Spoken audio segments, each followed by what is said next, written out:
आप सभी का स्वागत है एक बार फिर से आज के एक बहुत ही महत्वपूर्ण क्लास में। आज के क्लास में हम लोग कवर करने वाले हैं SCERT बुक को। आप सभी को मालूम होगा कि BPSC के तहत जो एग्ज़ाम होने वाला है बिहार में टीचर का, तो उसमें जो सिलेबस रखा गया है वह रखा गया है SCERT बुक को। और इसी क्रम में आज हम लोग 7वें बुक को ख़त्म करने जा रहे हैं। तो 7वां बुक जो आज हम लोग कवर करेंगे वह है सामाजिक, आर्थिक और राजनीतिक जीवन।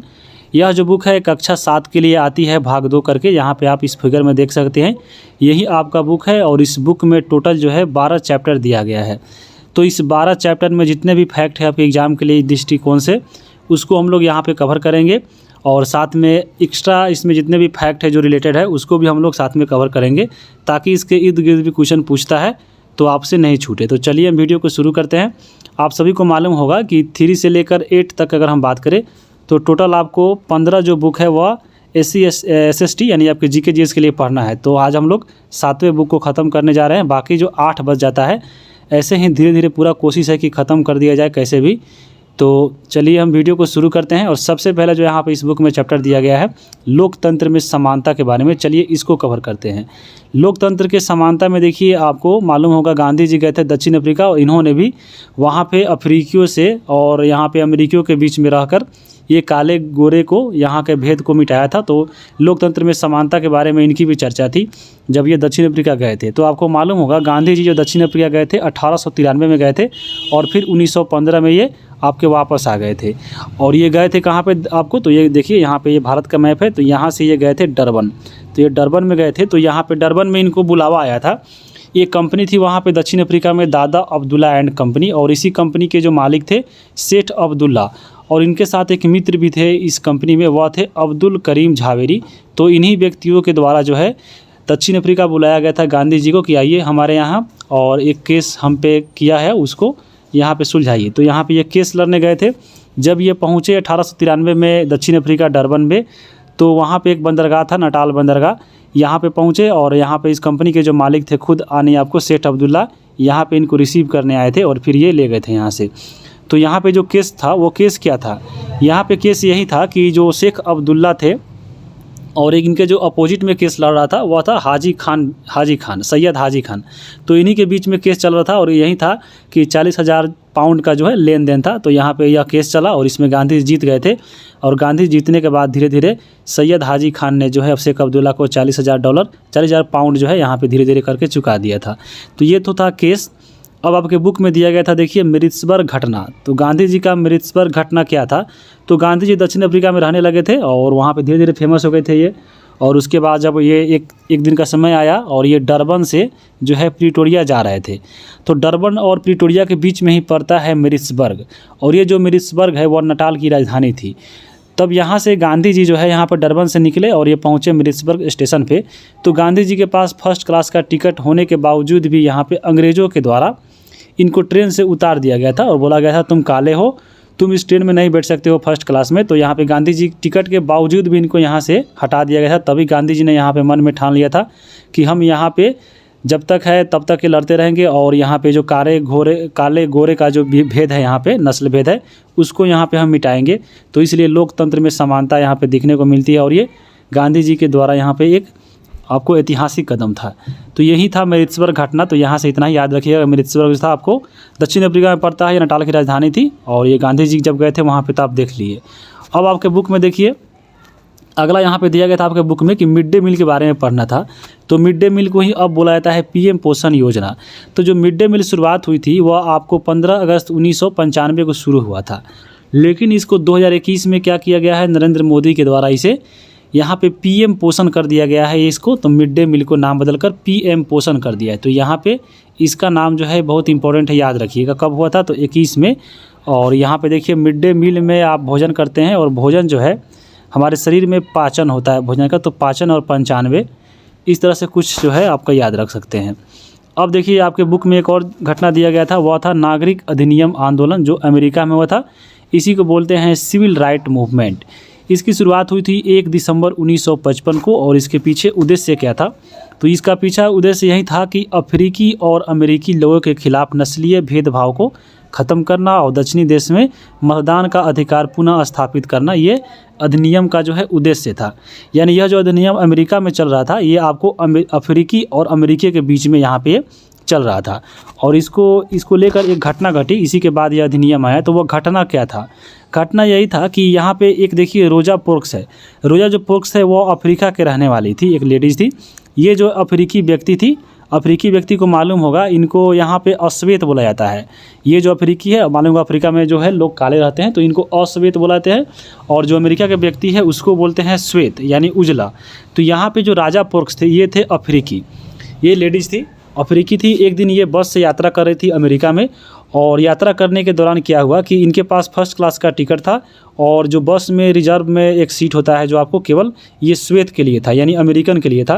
तो ये जाकर जो राजा पार्क्स है यहाँ पे बैठ जाती है, जिससे यहाँ पे बैठने के बाद क्या होता है कि ये जो अमेरिकी व्यक्ति है उसको यहाँ पे सीट नहीं मिल पाता है, जिससे हंगामा होता है। और ये जो अमेरिकी व्यक्ति है वो सीधे बस को लेकर चल जाता है थाना में, और वहाँ पर केस होता है। और केस होने के बाद क्या होता है, इसमें बहुत अफ्रीकी और अमेरिकियों के बीच में बहुत व्यापक आंदोलन होता है। और फिर ये घटना जब घट जाती है तो आंदोलन के बाद 1964 में नागरिक अधिकार अधिनियम के द्वारा जो है श्वेत और अश्वेत के बीच में जो नस्लीय भेदभाव था उसको यहाँ से हटा दिया जाता है। तो यही आपका था घटना जो था यहाँ पे नागरिक अधिनियम आंदोलन कहाँ पे चला, तो अमेरिका में। और ये घटना हुआ था 1955 में, और 1964 में जो है नागरिक अधिनियम जो है यहाँ पे लागू कर दिया गया था, और श्वेत और अश्वेत के बीच में यहाँ पे भेदभाव को ख़त्म कर दिया गया था। तो ये चीज़ें आपके बुक में दी गई थी, यहाँ पे आप देख सकते हैं, फिगर भी दिया गया था आपके बुक में। तो ये चीज़ें याद रखिएगा। अब हम आगे चलते हैं। पहला चैप्टर यहाँ पे समाप्त होता है। दूसरा चैप्टर है राज्य सरकार। राज्य सरकार में देखिए क्या क्या हो दिया था। तो यहाँ पे दिया गया था कि राज्य सरकार के स्तर कितने होते हैं, तो 3 स्तर होते हैं। और ये चीज़ें हम लोग पिछले जो 6ठा क्लास का पॉलिटी आया था उसमें भी ये दिया गया था। तो यहाँ पे सबसे ऊपर जो आता है केंद्र सरकार, ये आपको देश में होती है, राज्य में होती है आपको राज्य सरकार। और फिर किसी स्थानीय जगह पर शासन करती है वो स्थानीय सरकार कहलाती है। तो ये आपको उसमें दिया गया था। और आपके बुक में पूरा जो है विधानमंडल के बारे में पढ़ना था, जैसे इसमें विधानसभा और फिर जो विधान परिषद के बारे में। तो इसको हम लोग पूरे अच्छे से कवर करेंगे। आपको मालूम होगा जो देश के लिए कानून बनाती है सेंटर में, वह होती है संसद। जिस प्रकार केंद्र में संसद होती है उसी प्रकार एक राज्य में जो होता है विधानमंडल का काम होता है। संसद जो होता है वो देश के स्तर पे कानून बनाता है, और जो विधानमंडल होता है वह राज्य के स्तर पे कानून बनाता है। जिस प्रकार संसद के 2 भाग होते हैं, राज्यसभा और लोकसभा, उसी प्रकार जो है विधानमंडल के भी 2 भाग होते हैं, एक विधान परिषद और विधानसभा। यानी यहाँ पे देखिए एक जो है संसद या देश के लिए है और विधानमंडल राज्य के लिए। बाकी अगर हम सोचें तो इसमें लगभग काम आपका सेम है। जैसे संसद का जो ऊपरी सदन होता है उच्च सदन, उसको हम लोग राज्यसभा बोलते हैं, और निचली सदन होता है लोकसभा बोलते हैं। उसी प्रकार विधानमंडल का जो है उच्च सदन होता है उसको हम लोग विधान परिषद, और निचली सदन को विधानसभा बोलते हैं। तो यहाँ पे अगर आप एक ट्रिक याद रखते हैं तो हमेशा के लिए इसका जो है अनुच्छेद याद हो जाएगा। जैसे यहाँ पे देखिए एक ट्रिक याद रखना है, सरला और 79, 80, 81, बस इतना ही अगर याद रखिएगा तो आपका जो विधानमंडल है, विधान परिषद है, विधानसभा, ये याद हो जाएगा। तो यहाँ पे क्या याद रखना है, सरला। 100 से देखिए संसद, र से राज्यसभा, और ल से आपका लोकसभा। और 79, 80, 81 आपको याद रखिएगा। यानी संसद का अनुच्छेद 79 है, राज्यसभा का 80 है, और लोकसभा का 81 है। अब यहाँ पे अगर इसको याद हो गया तो आपको चुटकी में बिना रटे हुए आपको पूरा ज़िंदगी भर याद रहेगा कि विधानमंडल का अनुच्छेद कितना होता है, विधान परिषद कितना होता है, विधानसभा का कितना होता है।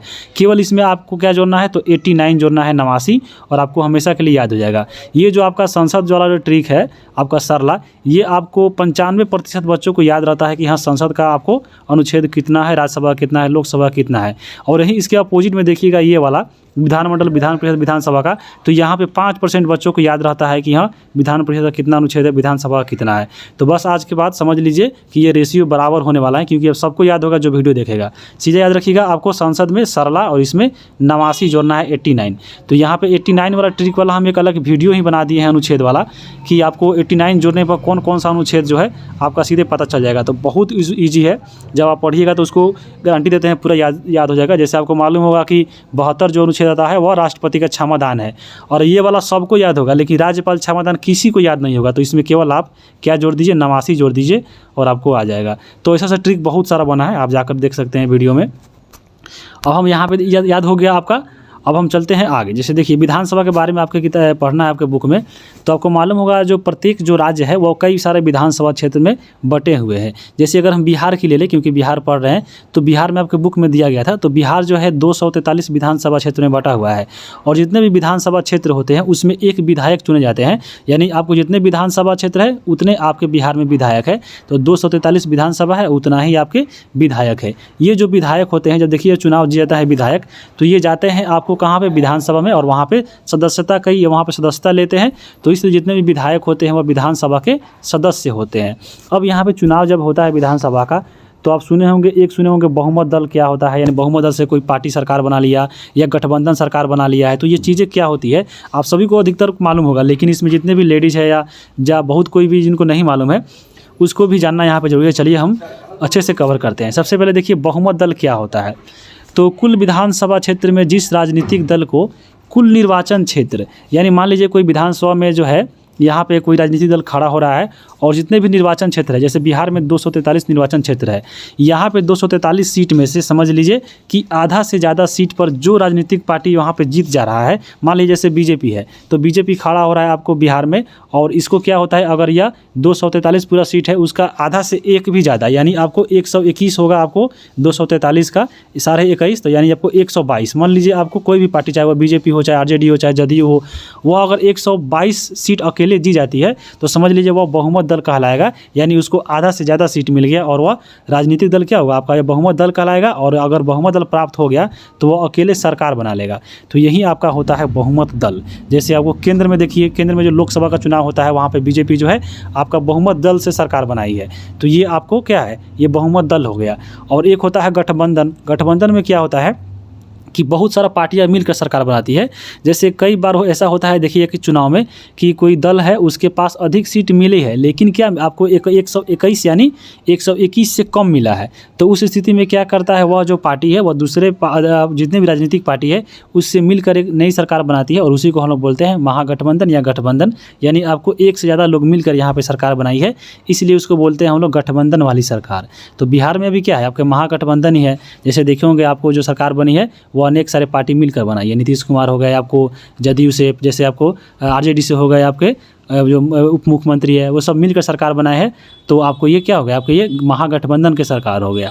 तो ये चीज़ें दी गई थी। और आपके बुक में अगर हम बात करें तो आपके बुक में पिछले चुनाव का जो है, आपके बुक में 2001 का ही चुनाव का दिया गया था विधानसभा का, कि कौन कौन सा पार्टी कितना सीट जीता है। लेकिन अगर आप इस एग्जाम में देखिएगा तो इसमें जो पिछला चुनाव हुआ है आपके 2020 में हुआ था विधानसभा का चुनाव, तो उसमें अगर क्वेश्चन पूछेगा तो आपको ध्यान रखना चाहिए। जैसे अगर हम बात करें अगर बीजेपी का, तो बीजेपी टोटल आपको 74 सीट जीती थी, और आपके जो इसमें एक और पार्टी थी जो सबसे ज़्यादा सीट जीती वह था 75। तो यहाँ पे आरजेडी और आपके इसमें जो राजद है और जो भाजपा है, ये दोनों मिलकर आपको टोटल जो है यहाँ पे देख लीजिए बीजेपी 74 और आपको आरजेडी 75 सीट यहाँ पे हासिल की थी। तो एग्जाम में जो मेन है, जैसे पूछ सकता है, जैसे जदयू है तो जदयू जो है 43 सीटों पर विजय प्राप्त की है। उसके वजह से देखिए वीआईपी है तो वो 4 सीटें जीती है, हम जो है 4 पे जीती है, आरजेडी देखिए लिए 75 सीटें जीती है। कांग्रेस कितनी जीती है, तो कांग्रेस जो है यहाँ पे बिहार में 19 सीटें जीती थी। तो यहाँ पे आपको थोड़ा सा ध्यान रखना है कि कौन कौन सा पार्टी आपके बुक में, क्योंकि 2001 वाला दिया था तो यहाँ पे हम 2020 वाला शामिल किए हैं।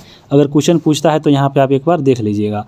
अब हम आगे चलेंगे, और इसके साथ आपको एक और चीज़ याद रखिएगा कि आपका जो विधानसभा चुनाव हुआ था 2020 वाला, वो आपको 17वीं विधानसभा का चुनाव था। और साथ में अभी ये भी मालूम होगा जो वर्तमान में लोकसभा चल रहा है वो भी आपको 17वीं लोकसभा ही चल रहा है। तो ये चीज़ें थोड़ा ध्यान रखिएगा।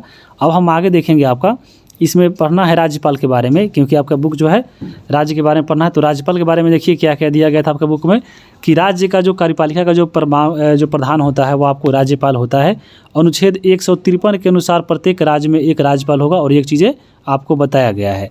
उसी प्रकार यहाँ पे आपको है कि अनुच्छेद 155 के अनुसार यही बताया गया है कि राज्यपाल की जो नियुक्ति होता है वह राष्ट्रपति करता है। तो ये चीज़ें आपको याद रखिएगा। राज्यपाल से संबंधित अनुच्छेद 153 में है, जो इनका एक बार बनते राज्यपाल होंगे एक प्रत्येक राज्य में एक, और फिर आपको 155 में बताया गया है कि राज्यपाल की नियुक्ति कौन करते हैं, तो राष्ट्रपति करते हैं। और यहाँ पे आपको एक संशोधन हुआ था जो राज्यपाल से संबंधित है कि 7वां संविधान में यह बताया गया था संशोधन करके 1956 द्वारा कि एक ही जो व्यक्ति है वह एक से अधिक राज्यों का भी राज्यपाल बन सकता है। जैसे हम यह भी देखे हैं कि 155 में लिखा गया था अनुच्छेद आपको संविधान में कि प्रत्येक राज्य के लिए एक राज्य जो है राज्यपाल होगा, लेकिन 153 में बताया गया था ये, लेकिन यहाँ पे संशोधन किया गया 1956 में 7वां संविधान संशोधन, और इसमें बता दिया गया कि एक व्यक्ति दो से या एक या आपके 2 राज्यों के भी राज्यपाल हो सकते हैं। जैसे अभी वर्तमान में भी ऐसा बहुत कोई व्यक्ति है जो 2 राज्यों का जो है राज्यपाल है। तो इसलिए अब संविधान में संशोधन किया गया था, तो बहुत इंपॉर्टेंट है 7वां संविधान संशोधन 1956 याद रखिएगा। यहाँ पे देखिए राज्यपाल का योग्यता क्या है, तो यहाँ पे मालूम होगा कि वो भारत का नागरिक हो, 35 वर्ष हो गया हो और किसी भी जो सदन का वो सदस्य नहीं हो। याद रखिएगा, किसी भी सदन का सदस्य नहीं हो वही व्यक्ति बनेगा।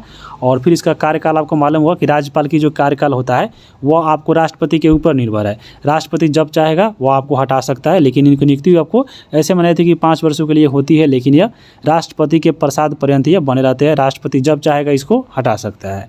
अब यहाँ पे देखिए इसका शपथ के बारे में, तो यानी आपको राज्यपाल के शपथ कौन दिलाता है, तो राज्यपाल का शपथ जो है हाई कोर्ट के जो आपके मुख्य न्यायाधीश होते हैं इनके द्वारा दिलाए जाते हैं। यहाँ पे देखिए आपको नियुक्तियाँ के बारे में, यानी आपको राज्यपाल जो है किसकी नियुक्ति करते हैं, तो यहाँ पे देखिए जो मुख्य सचिव होते हैं, महाधिवक्ता, राज्य लोक सेवा आयोग के अध्यक्ष या सदस्य जो होते हैं जितने भी, यानी आपको बीपीएससी जितना निकालता है एग्जाम, उस सब का जो नियुक्ति है आपको राज्यपाल के द्वारा होता है। लेकिन एक बहुत ही यहाँ पे इंपॉर्टेंट पॉइंट है, ये भी पूछता है एग्जाम में कि जो राज्य लोक सेवा का जो सदस्य या अधिकारी होता है उसको किसके द्वारा हटाया जाता है, तो वो हटाते हैं राष्ट्रपति। ये बहुत इंपॉर्टेंट है, लेकिन नियुक्ति कौन करता है, तो राज्यपाल, लेकिन हटाता कौन है, राष्ट्रपति। तो ये चीज़ें आपको थोड़ा सा यहाँ पे याद रखिएगा। अब यहाँ पे देखिए राज्यपाल के शक्ति और कार्य को भी देख लेते हैं, क्योंकि आपको पुस्तक में दिया गया था। तो राज्यपाल जो होता है वो राज्य का संवैधानिक प्रमुख होता है। जितने भी संवैधानिक देखिएगा आपको नियम बनता है उसमें इसका प्रमुख होता है। यहाँ पे इसका जरूरी होता है आपको जो है विधानमंडल में बनना। उसके बाद देखिए राज्य के समस्त कार्यपालिका का कार्य जो होता है वो राज्यपाल के नाम से ही होता है। राज्यपाल मुख्यमंत्री तथा मुख्यमंत्री की सभा से उसकी मंत्री परिषद के सदस्यों की नियुक्ति करता है। और फिर आपको राज्यपाल राज्य के विश्वविद्यालय के कितने भी होते हैं विश्वविद्यालय उसके कुलाधिपति होते हैं। तो ये चीज़ें इसका जो है शक्ति और कार्य हो गया। अब यहाँ पे देखिए राज्यपाल का यहाँ पे देखिए कुछ अनुच्छेद है। जैसे यहाँ पे अगर हम देखिएगा, पहला अनुच्छेद है 213 और ये है राज्यपाल का अध्यादेश। आप सबको याद होगा, यहाँ पे हम बता रहे हैं कि आपको 90% व्यक्ति को मालूम होगा कि राष्ट्रपति जो अध्यादेश जारी करता है वह कितने अनुच्छेद करता है, तो वह करता है 1, 2, 3 यानी 123। अब 123 अगर याद है तो इसमें सीधा 90 जोड़िए और आपको आ जाएगा 213 और ये हो जाएगा राज्यपाल का आदेश। यानी देश में जो काम आपका राष्ट्रपति कर रहा है वही काम आपको क्या राज्य में कर रहा है राज्यपाल। लेकिन अनुच्छेद क्या है, तो वहाँ पे आपका 123 है और यहाँ पे आपका 213 है, तो केवल यहाँ पे 90 जोड़ेंगे तो आ जाएगा। वहाँ पे आपको बताए हैं 89 जोड़ना है और यहाँ पे बता रहे हैं 90 जोड़ना है, तो थोड़ा कन्फ्यूज हो रहे होंगे। तब यहाँ पे कन्फ्यूजन को दूर कैसे कीजिएगा, मान लीजिए आपका 89 अगर जोड़ रहे हैं तो अगर वह 200 से पार अगर जा रहा है तो उसमें हम लोग 90 जोड़ेंगे, लेकिन अगर 200 से पहले आ रहा है तो उसमें हम लोग 89 जोड़ेंगे। तो यहाँ पे इसका एक डिटेल क्लास किया गया है, आप उसमें जाके देख सकते हैं। पॉलिटी का आपका ऑलरेडी क्लास हो चुका है। जैसे अगला अनुच्छेद देखिए, यहाँ पे दिया गया है अनुच्छेद 161 में यहाँ पे अधिकार है राज्यपाल को क्षमादान की शक्ति का। यहाँ पे क्षमादान राज्यपाल वाला हम बता रहे हैं कि 5% लोगों को भी याद नहीं होगा, लेकिन यहाँ पे 90% ज़्यादा व्यक्तियों को मालूम होगा कि जो राष्ट्रपति क्षमादान करता है वह 72 में करता है। तो 72 याद है, तो यहाँ पे केवल 89 जोड़िए, कितना आ जाएगा देख लीजिए 161 आएगा और 161 जो है राज्यपाल का क्षमादान है। तो बस आपको 89 और 90 दो खेले हैं, 89 और 90 वाला। तो यहाँ पे बहुत सारा अनुच्छेद आपको केवल इसी ट्रिक से याद हो जाएगा। और खुद हम ट्रिक बनाए हैं आपको अपने से, और आपके लिए वीडियो भी डाला गया है, आप जाकर उसको देख सकते हैं। और एक और अनुच्छेद है 163 और इसमें है राज्यपाल को मंत्री परिषद से सलाह और सहायता की जो शक्ति है वह आपको राज्यपाल का अधिकार है। चाहे वह माने या ना माने वो अपने ऊपर है, भले सलाह ले सकता है लेकिन माने या ना माने वह उसके ऊपर है। तो ये 163 में कहा गया है। उसके बाद देखिए राज्य विधान परिषद में विधान परिषद के जो कुल सदस्य होते हैं उसका जो संख्या जितना भी होता है वह 1/6 भाग जो है सदस्यों की नियुक्ति राज्यपाल के द्वारा किया जाता है। कहाँ पे, तो विधान परिषद में। तो ये चीज़ें थोड़ा याद रखिएगा। अब हम आगे देखेंगे। अगला यहाँ पे देखिए, अगला यहाँ पे दिया गया राज्यपाल से संबंधित कि अनुच्छेद 164 के तहत राज्यपाल विधानमंडल का अभिन्न अंग होता है। राज्य विधानमंडल द्वारा पारित विधेयक पर राज्यपाल के हस्ताक्षर के बाद ही अधिनियम बनता है। तो यहाँ पे आप जानते हैं जैसे देश में होता है संसद में कोई भी कानून बनाने के लिए वहाँ पे राष्ट्रपति का कानून यानी हस्ताक्षर वहाँ पे जरूरी होता है। उसी प्रकार यहाँ पे राज्य में भी होता है। राज्य विधानमंडल सत्रावसान और विघटन करना किसका हाथ में है? तो आपको राज्यपाल का है। जैसे देखते होंगे आपका जैसे राष्ट्रपति आपको आता है संसद का सत्रावसान और विघटन करना, वहीं पर इसी प्रकार राज्यपाल भी विधानमंडल में यानी सत्रावसान और विघटन कर सकता है, ये अधिकार दिया गया है। अनुच्छेद 356 के तहत मालूम होगा आपको राज्य में जो राष्ट्रपति शासन लगता है उसके लिए सिफारिश करने का भी अधिकार जो है मिला गया है किसको? तो वह मिला है राज्यपाल को। तो ये राज्यपाल से इतना याद रखिएगा। और यहाँ पे विधानमंडल के बारे में हम देख लिए हैं। अब आपके बुक में पढ़ना था विधान परिषद के बारे में, क्योंकि बिहार में विधानसभा मालूम हो आपको है, तो यहाँ पे बहुत ही इंपॉर्टेंट हो जाता है बिहार विधान परिषद के बारे में पढ़ने में। आपको मालूम होगा टोटल बिहार में जो है 6 ही आपको ऐसे राज्य है जहाँ पे विधान परिषद है, और उसमें एक आपका राज्य बिहार भी है। तो यहाँ पे बिहार के बारे में पढ़ना जरूरी है। आपको मालूम होगा जो बिहार विधानसभा और ये विधान परिषद है, यहाँ पे 2 भागों में बांटा गया है राज्य का विधानमंडल को। और यहाँ पे जो विधान परिषद है वो उच्च सदन होता है, जैसे देश में होता है राज्यसभा, और उसी प्रकार राज्य में होता है विधान परिषद। तो चलिए विधान परिषद और विधानसभा को देखते हैं। सबसे पहले देखते हैं हम विधान परिषद के बारे में, क्योंकि विधान परिषद जो है आपके राज्य में है। तो ये आपको उच्च सदन हो गया, और इसका अनुच्छेद विधान परिषद का कितना है अभी आपको बताया है, जोड़कर निकालना है 89। तो 169 और 171 जो है इसका अनुच्छेद आता है। ये आपको मेन 169 है। तो ये आपको देख चुके हैं, जैसे बताए थे सरला और अटरिक 79, 80, 81। तो आपको 79 आपका हो गया क्या? तो संसद। फिर राज्यसभा हो गया आपका क्या? तो आपको 80। तो यहाँ पे 80 में 89 जोड़िएगा तो आपको आ जाएगा कितना? तो विधान परिषद वाला आ जाएगा, यानी 169 आ जाएगा। आपको विधान परिषद जितने भी होते हैं उसमें न्यूनतम संख्या कितना रखा गया है? तो विधान परिषद में न्यूनतम सदस्यों की संख्या जो होती है वह 40 रखी गई है। और अधिकतम संख्या कितना होगा? तो अधिकतम संख्या ये बताया गया है कि उस राज्य के विधानसभा के कुल सदस्यों का 1/3 से अधिक नहीं होना चाहिए। तो यहाँ पे याद रखिएगा, जैसे अगर हम बात कर ले बिहार में जितना भी आपका विधानसभा का सीट है उसके जो 1/3 है उससे ज़्यादा जो है आपके विधान परिषद में सदस्य नहीं होगा। तो यहाँ से याद रखिए कि विधान परिषद में सबसे अधिकतम सीट कितना, अधिकतम सदस्य कितना हो सकता है और न्यूनतम सदस्य कितना हो सकता है, ये आपके बुक में दिया गया है विधान परिषद के बारे में। इसलिए आपको हम इस क्वेश्चन से बता रहे हैं ताकि क्वेश्चन यहाँ से पूछ सकता है। अब यहाँ पे देखिए विधान परिषद का जो चुनाव होता है वह कैसे होता है? तो अप्रत्यक्ष रूप से, यानी जनता इसमें भाग नहीं लेता है, और यह अनुपातिक प्रतिनिधित्व एकल संक्रमणीय प्रतिनिधित्व द्वारा होता है। और इसका जो कार्यकाल कितना वर्षों का होता है? तो विधान परिषद के सदस्यों का कार्यकाल 6 वर्ष का होता है। लेकिन क्या होता है कि परंतु इसमें प्रत्येक दूसरे साल 1/3 सदस्यों को यहाँ से हटा दिया जाता है। तो ये चीज़ें याद रखिएगा। और वर्तमान में देखिए किस किस राज्य में जो है आपके विधान परिषद है? तो तेलंगाना में है, बिहार में है, कर्नाटक में है, उत्तर प्रदेश में है, महाराष्ट्र में है और आंध्र प्रदेश में है। और इसका ट्रिक भी है, आम उत्तर प्रदेश में बिकते हैं। तो यहाँ से इसको याद रखिएगा, आम उत्तर प्रदेश में बिकते हैं। तो आपको पूरा जो है यहाँ पे याद रहेगा। जैसे यहाँ से आंध्र प्रदेश म से, यहाँ पे महाराष्ट्र हो जाएगा, उत्तर प्रदेश से एक आपका खुद उत्तर प्रदेश, और फिर आपका यहाँ पे देखिए बिकते से याद रखिएगा आपको क्या? तो यहाँ पे बिकते से नहीं, आपको ते से यहाँ पर तेलंगाना हो जाएगा, और यहाँ पे क से कर्नाटक हो जाएगा, और बी से यहाँ पे बिहार हो जाएगा। तो ये चीज़ें आपको याद रखिएगा, तो हमेशा के लिए याद रहेगा। अब यहाँ पे देखिए हम बात करते हैं विधानसभा का। जैसे विधानसभा है आपको उसी प्रकार विधानसभा, जैसे अगर हम बात करें जैसे राज्य में देश में होता है लोकसभा, उसी प्रकार राज्य में होता है विधानसभा, और ये प्रत्येक राज्यों में होता है। जैसे ये आपका निम्न सदन, और इसको हम लोग प्रथम सदन ही बोलते हैं। और यहाँ पे इसका अनुच्छेद है कितना? तो 170। और इसमें अधिकतम संख्या कितना हो सकता है किसी भी राज्य के विधानसभा में? तो आपको 500, और न्यूनतम संख्या यहाँ पे 60 हो सकता है। और ये 371 के अनुसार यहाँ पे कुछ कम भी हो सकता है जो प्रावधान किया गया है। जैसे बहुत सारा राज्य है जहाँ पे 40 जो है इसका 40 से यानी 60 से कम भी जो है यहाँ पे न्यूनतम संख्या विधानसभा में होती है। जैसे यहाँ पे देख सकते हैं, जैसे गोवा में है तो गोवा में 40 ही है, मिजोरम में भी 40 है विधानसभा में क्षेत्र, उसी प्रकार अरुणाचल प्रदेश में 40 है, और सिक्किम में 32 है। तो ये सब का एक अलग जो है अपवाद में आता है, और इसका अनुच्छेद 371 के तहत ये रखा गया है सुविधा। तो ये चीज़ याद रखिएगा। और यहाँ पे जो विधानसभा का चुनाव होता है वह प्रत्यक्ष रूप से होता है, और ये कार्यकाल इसका 5 वर्षों का होता है। तो यहाँ पे विधानसभा और विधान परिषद के बारे में आप समझ लिए होंगे। अब हम आगे चलते हैं। आगे आपका तीसरा चैप्टर है शिक्षा एवं स्वास्थ्य के क्षेत्र में सरकार की भूमिका। तो यहाँ पे इसमें ज़्यादा पॉइंट नहीं दिया गया था, लेकिन चलिए इसमें जो दिया गया है इंपॉर्टेंट दिया गया है। जैसे इसमें आपके बुक में बिहार के शिक्षा की स्थिति के बारे में दिया गया था। तो बिहार के जो शिक्षा की स्थिति है वो आपको नवीनतम जो इधर आया है आपका डाटा जो अभी चल रहा है 2011 के अनुसार जनगणना, उसके अनुसार हम लोग बात करेंगे। जैसे बिहार में साक्षरता दर कितना है, तो 61.8% बिहार का कुल है, जिसमें पुरुष की साक्षरता दर कितना है, तो 71.2% और महिला का है 51.5%। तो ये चीज़ें आपको जनगणना जो है आपके एग्जाम के लिए इंपॉर्टेंट है, और बीपीएससी जो है जनगणना से बहुत क्वेश्चन पूछता है। तो आपको बिहार का जो जनगणना और भारत का जनगणना दोनों को तुलना करके पढ़ना है और एग्ज़ाम देने जाना है। तो ये चीज़ें आप याद रखिएगा। और बिहार में अगर हम बात करें साक्षरता के बारे में, तो सर्वाधिक जो साक्षरता दर बिहार में है वो रोहतास जिला का है, और सबसे कम जो है आपके पूर्णिया का है। जबकि हम पूरे केंद्र में बात करें बिहार का स्थान जो है आपको शिक्षा के स्तर में, तो ये आपको पुरुष या अगर हम महिला की बात करें दोनों के तौर पे, तो सबसे निचले पावदान पर यानी बिहार का जो है शिक्षा रेट है। तो ये चीज़ें याद रखिएगा।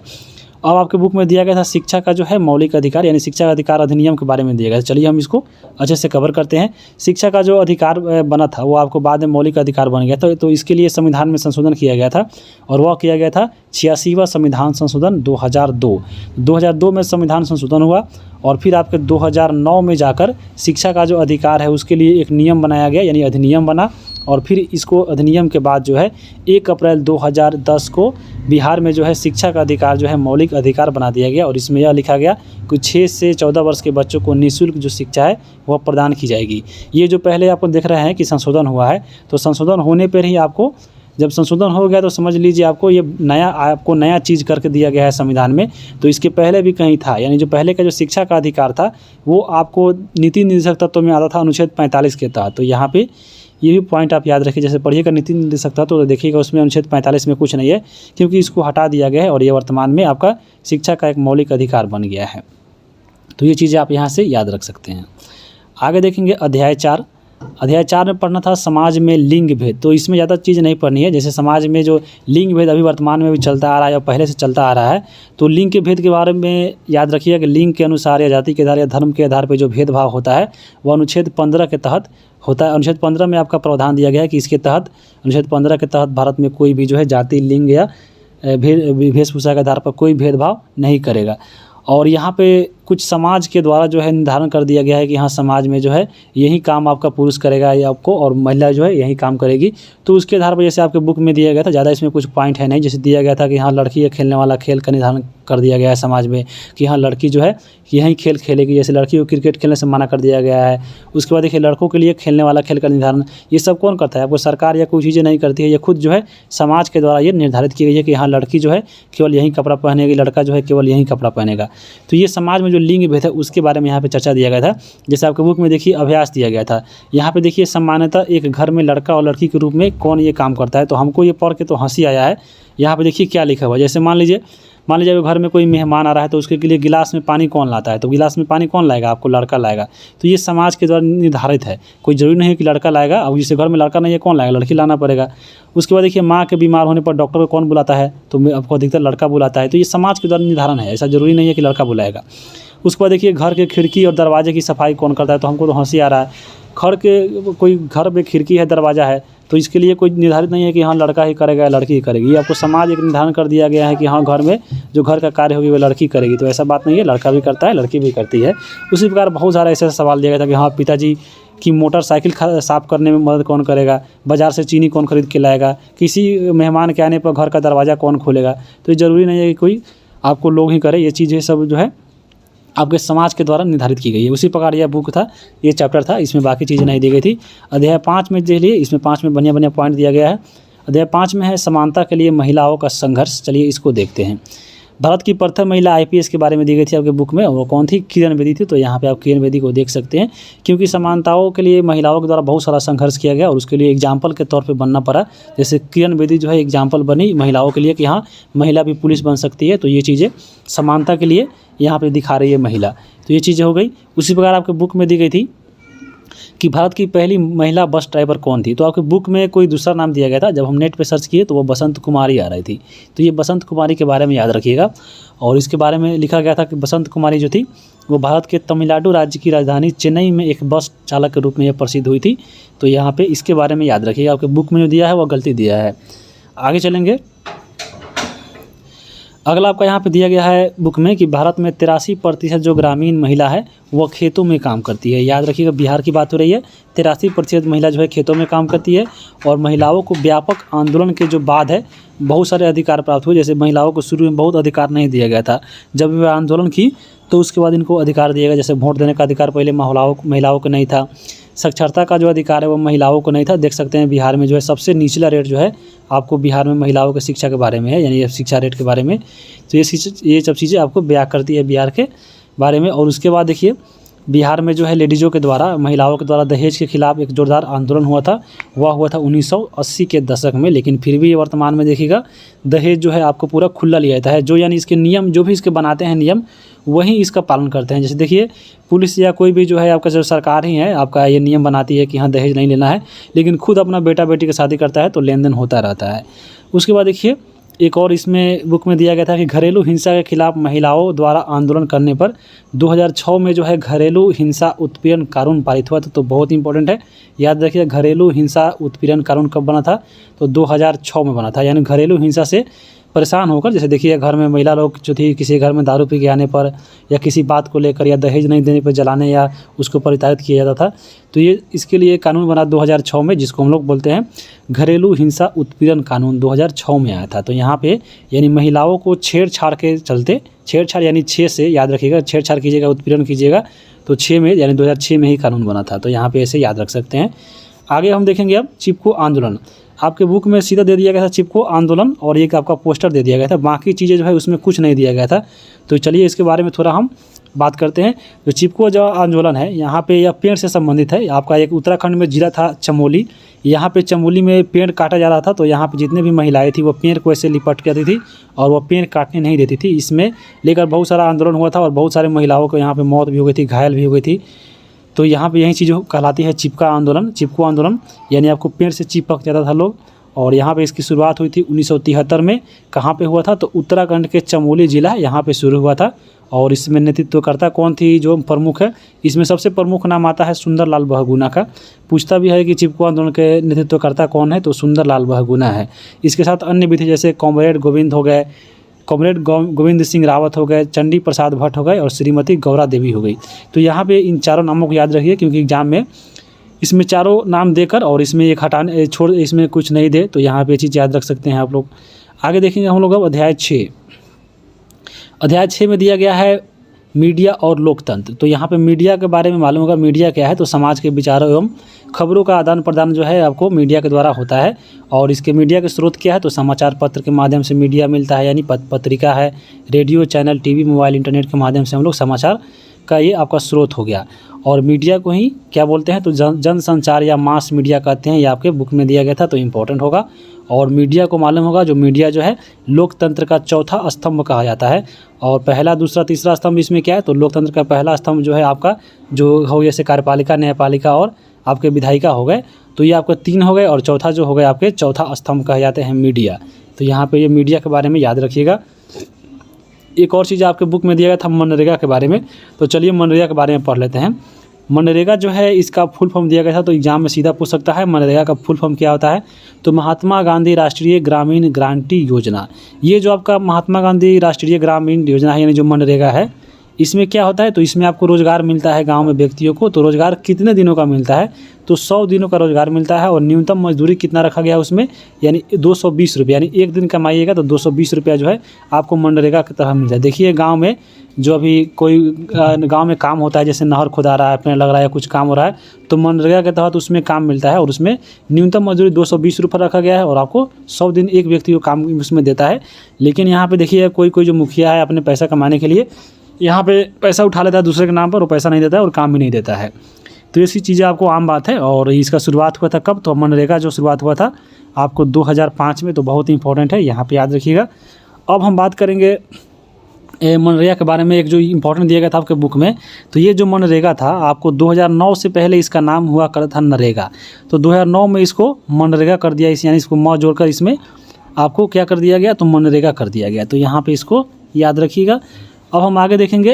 अगला आपके बुक में दिया गया था कि लोकतंत्र में सभी व्यक्ति को बोलने और अपने विचार रखने की जो है स्वतंत्रता दी गई है, और उसी का फ़ायदा उठाती है आपके मीडिया।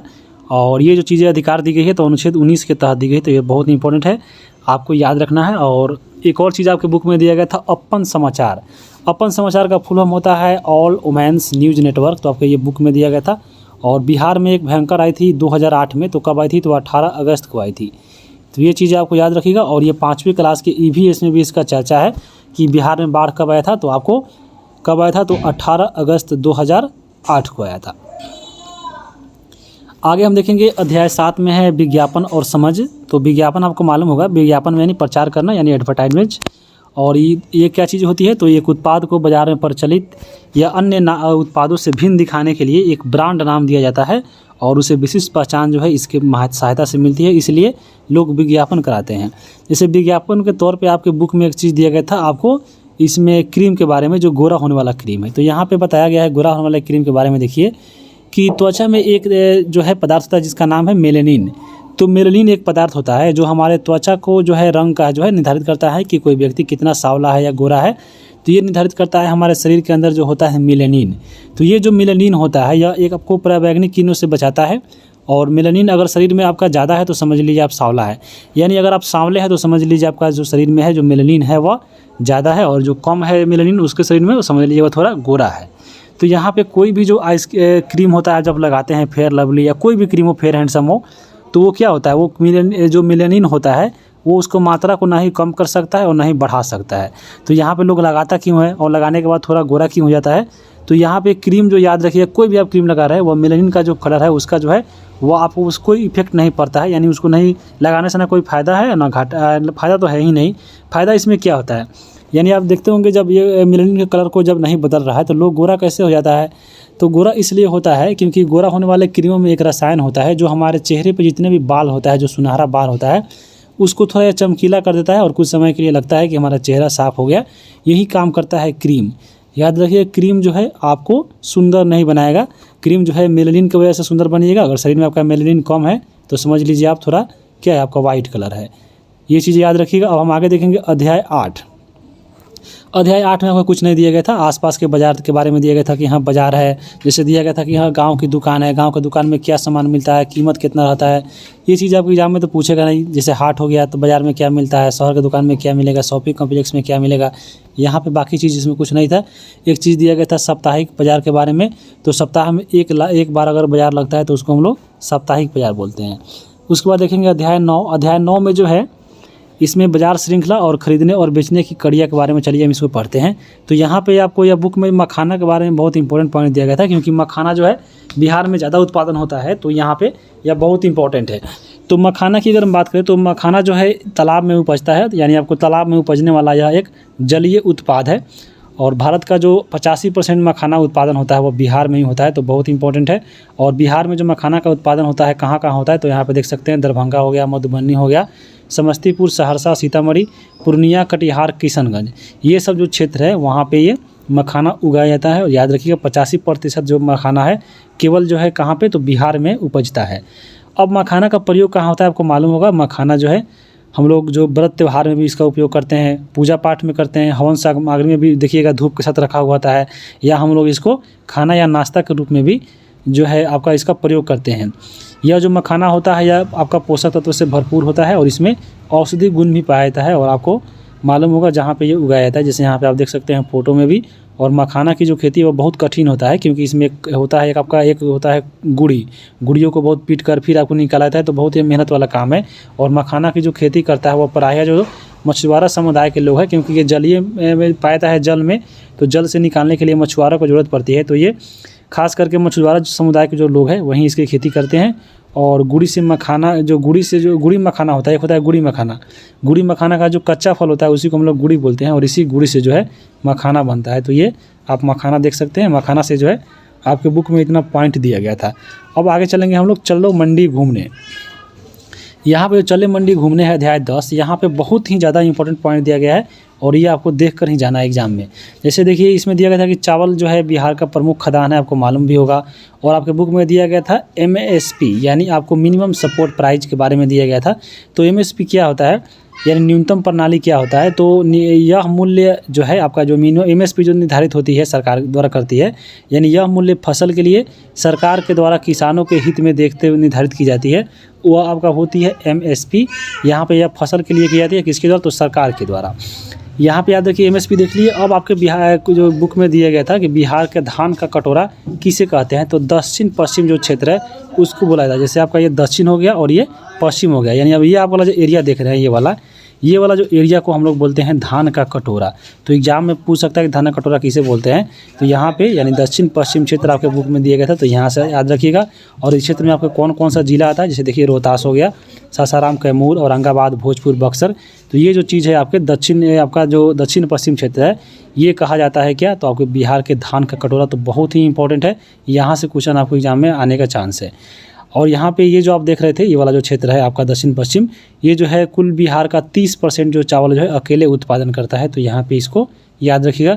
उसी प्रकार हम बात करें गेहूं उत्पादक क्षेत्र के बारे में, तो गेहूं जो उत्पादक क्षेत्र है वो आपका रोहतास हो गया, चंपारण हो गया, मुजफ्फरपुर, नालंदा, पटना, भोजपुर, सहरसा, भागलपुर और मुंगेर और गया में जो है गेहूँ उत्पादक क्षेत्र है। ऐसा बात नहीं कि दूसरी जगह पर नहीं होता है, लेकिन ये सब एरिया में आपके ज़्यादा होते हैं। उसके बाद देखिए सरसों उत्पादक क्षेत्र। सरसों के बारे में, उत्पादक के बारे में हम बात करें तो बिहार में आप दिया गया था कि पश्चिमी चंपारण, समस्तीपुर, बेगूसराय, मुजफ्फरपुर, खगड़िया और रोहतास में जो है सरसों की खेती ज़्यादा होती है। बिहार जो है मक्का का जो है प्रमुख उत्पादक राज्य है, और यहाँ पे मक्का जो उत्पादन होता है वो बिहार में पूर्वी बिहार और कोसी इलाका जो है यहाँ पे सबसे ज़्यादा मक्का का उत्पादन होता है, तो याद रखिएगा। अब हम बात करेंगे आगे, आपके बुक में दिया गया था कि पटना का में जो दीघा है वहाँ दीघा पे एक होता है आम जिसको बोलते हैं हम लोग दूधिया मालदेव, और भागलपुर का जर्दालू आम। ये दोनों जो है अपने स्वाद और सुगंध के लिए फेमस है बिहार में, याद रखिएगा। दूधिया आम कहाँ पाया जाता है, तो आपके पटना के दीघा में, और जर्दालू आम तो सब तरफ पाया जाता है, लेकिन ये भागलपुर का बहुत फेमस है, तो याद रखिएगा। भारत के कुल लीची का उत्पादन जो है बिहार में 80% होता है, या बहुत ज़्यादा है और बहुत ही इंपॉर्टेंट है। और आपको मालूम होगा कि बिहार में जो सबसे ज़्यादा लीची उत्पादन होता है वह कहाँ पे होता है, तो वह होता है मुजफ्फरपुर ज़िला में, और यहाँ पे मुजफ्फरपुर का शाही लीची बहुत फेमस है।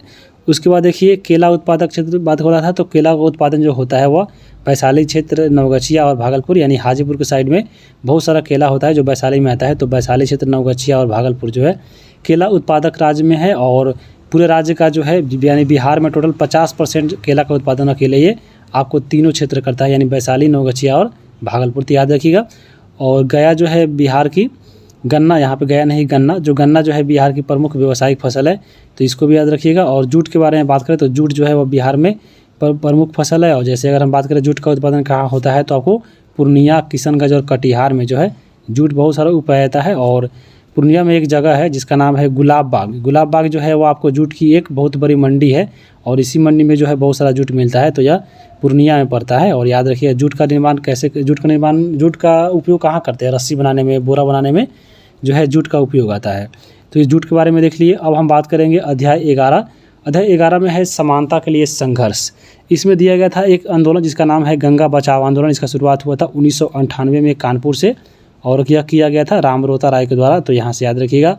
और आपके बुक में दिया गया था फरक्का बांध। जो फरक्का जो बांध होता है वह किस नदी पर बनाया गया है, तो वह गंगा नदी पर बनाया गया है, आपको याद रखिएगा, इंपॉर्टेंट है। और फिर आगे चले तो आगे आपके बुक में दिया गया था कि जीने के न्यूनतम आधारों की समाप्ति से ग्रस्त मछुआरों के द्वारा अपने हक के लिए संघर्ष का जो ऐलान किया गया था 1982 में किया गया था। और कहाँ पे किया गया था, तो कहलगांव के एक कागजी टोला है वहीं से किया गया था मछुआरों के द्वारा, तो याद रखिएगा। और संघर्ष के बाद क्या हुआ था कि 1990 में यहाँ पे गंगा नदी पे सुल्तान से पैरीपैंती तक जो है मुगल काल से चले आ रही जमींदारी व्यवस्था को यहाँ पे ख़त्म कर दिया गया था। कब, तो 1990 में, तो याद रखिएगा।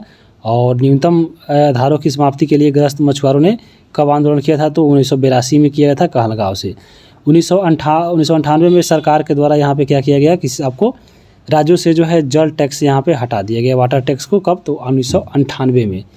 आपके बुक में दिया गया था आगे कि ज्योतिबा फुले ने सत्यशोधक समाज के बैनर तले दलित जातियों के लिए उत्थान के लिए प्रभावशाली जो है यहाँ पे आंदोलन किया गया था। कौन, तो ज्योतिबा फुले किसके लिए, तो आपको दलित जातियों के लिए। उसी प्रकार विनोबा भावे जो जुड़े हुए किनसे है, तो आपको भूदान आंदोलन से है। ये विनोबा भावे भूदान आंदोलन के द्वारा जो है भूमि किसको दिलाने के लिए यहाँ पे समर्थन किया गया था, जो जिसके पास भूमि नहीं है। तो यहाँ पे याद रखिएगा ज्योतिबा जो फुले थी वो दलित समाजों से यानी जुड़ी हुई थी, और विनोबा भावे भूदान आंदोलन से। उसी प्रकार एक थी सावित्रीबाई फुले। तो सावित्रीबाई जो फुले थे वह महिला शिक्षा और समानता के लिए जानी जाती है, यानी सावित्री फुले जो है वह महिलाओं को शिक्षा और समानता दिलाने के लिए यहाँ पे महत्वपूर्ण कार्य किया था। तो ये आपके 3 जो है आपके बुक में नाम दिया गया था। अब हम बात करेंगे अध्याय 12। अध्याय 12 में कुछ ज़्यादा चीज़ें दी गई नहीं थी। यहाँ पे आपको सड़क सुरक्षा के बारे में दिया गया था कि सड़क पर सुरक्षा कैसे होती है, किस तरफ चलना चाहिए, क्या देखकर क्या इशारा होता है। जैसे आपका उसमें इंडिकेटर देखकर, जैसे पहला देखिए आपके समझ लीजिए कहीं पे अगर ऐसा चिन्ह दिख रहा है तो समझ लीजिए आपका जो है रास्ता दीजिए, यानी आपको रास्ता मांग रहा है। ऐसे दिखा रहा है तो समझ लीजिए आपको रास्ता यानी गिव वे का प्रतीक है। अगर आपको देखिए ऐसा अगर फिगर है तो ये आपको बताता है कि यह जो आपका रोड है वह एक दिशा मार्ग है, यानी ये वन वे ट्रैफिक है। वन वे ट्रैफिक में से देखिए यानी आपको इसमें केवल ये तीर दिखाई दे रहा है, यानी यह जो रास्ता है वह केवल इधर जाएगा, इधर आपको जाने के लिए नहीं है। तो ये चीज़ें हो गई आपका एक दिशा मार्ग यानी वन वे ट्रैफिक। उसी प्रकार देखिए यहाँ पे बैलगाड़ियों का आना मना है, यानी आपको ऐसे कर दिया और इसको काट दिया यानी यह मना है, यानी इसके बीच में दिया है बैलगाड़ी तो बैलगाड़ी मना है। अगर इसमें सिगरेट देता है तो समझ लीजिए आपको सिगरेट पीना मना है। मोबाइल देता है तो समझ लीजिए मोबाइल चलाना मना है। तो वो काट रहा है तो समझ लीजिए मना है। जैसे देखिए अगला जो फिगर है 4 नंबर, ऐसे गोल कर दिया है और आपको बीच में काट दिया है और ऐसे करा है, यानी आपको इधर जो मुड़ना है वो मना है, आपको ऐसे नहीं मुड़ सकते हैं।